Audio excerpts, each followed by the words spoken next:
거룩한 곳에 계신 하나님은 고아의 아버지시며 과부의 재판장이시라. 하나님의 은혜로운 말씀으로 이 시간을 활짝 열어봅니다.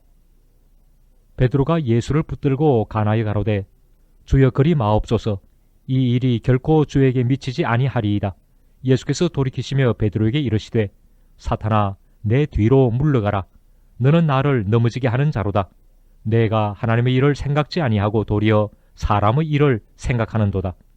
마태복음 16장에 보면 예수님의 제자 베드로가 실족하여 넘어진 장면이 나옵니다. 왜 베드로가 넘어졌습니까? 예수님으로부터 사탄아 물러가라는 책망을 들은 이유가 무엇입니까? 그 이유는 하나님의 일을 생각하지 않고 도리어 사람의 일을 생각했기 때문이었습니다. 하나님의 뜻보다 사람의 뜻과 육신의 정을 앞세우기 때문이었습니다. 예수님을 이 땅에 보내신 하나님의 뜻은 장차 십자가 위에서 피 흘려 죽으심으로 하나님의 구원 계획을 이루시는 일이었습니다. 그런데 베드로가 예수님을 가로막고는 예수님이 십자가를 지시면 안 됩니다 라고 말했습니다. 고난의 십자가 같은 것은 지지 마시고 부활의 영광만 갖도록 하고 싶었던 것입니다. 이것은 분명히 하나님의 뜻과는 상치되는 사람의 생각이었습니다. 예수님을 넘어지게 하려는 사탄의 전략에 베드로는 그만 이용당하고 말았습니다.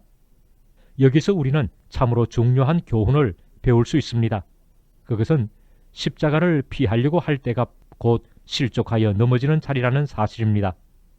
그리스도인들이 지고 가야 하는 십자가는 예수님이 지셨던 대속의 십자가는 아닙니다. 인류의 죄를 대신 짊어지고 속죄의 죽음을 죽으실 수 있는 자격자는 오직 하나님의 독생자 예수님 뿐이십니다. 예수님은 우리를 위해 하나님 앞에 희생 제물이 되신 하나님의 어린 양이십니다. 그렇다면 그리스도인들이 지고 가야 하는 십자가는 어떠한 종류의 십자가이겠습니까? 그것은 하나님의 뜻을 이루기 위해 내가 감당해야 하는 희생을 가리킵니다. 주님의 몸된 교회를 위해 주님께서 남겨두신 고난을 자원해서 지는 것입니다. 당신은 이 땅에 하나님의 나라를 확장하기 위해 자신의 십자가를 지고 가십니까? 우리가 예수님을 믿게 된 것은 나에게 복음을 전해준 전도자들의 희생이 있었다는 사실을 잊어서는 안 됩니다. 우리보다 먼저 예수님을 믿은 자들의 헌신적인 희생이 있었기에 우리가 복음을 들을 수 있었던 것입니다. 우리도 그들처럼 하나님의 나라를 확장해 가기 위해 자신의 십자가를 지고 가야 합니다. 사랑의 수고도 따라야 하고 시간과 물질의 희생도 따라야 합니다. 또한 당신은 이 세상에서 거룩하게 살기 위해 당신에게 맡겨진 십자가를 지고 가십니까?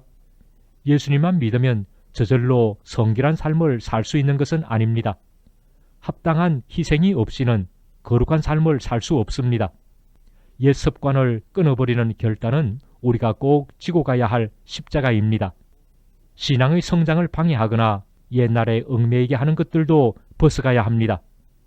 십자가는 지지 아니하고 부활의 영광만 탐하다가는 베드로와 같이 사탄의 도구가 될 것입니다. 합당한 희생은 하지 않고 축복만 탐하다가는 사탄이 우리를 쉽게 넘어뜨릴 것입니다. 현대 교회의 위기가 바로 이것입니다. 설교자들이 예수님이 지셨던 십자가는 말하면서도 그리스도인들이 져야 할 십자가는 강조하지 않습니다.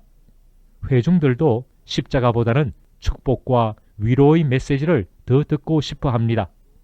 이것이 값싼 복음이고 싸구려 은혜입니다. 우리를 유혹하는 유혹자 마귀가 던지는 미끼가 바로 이것입니다. 십자가는 지지 말라고, 십자가를 피해가라고 속삭입니다. 그러나 예수님은 이렇게 말씀하셨습니다. 사탄아 물러가라.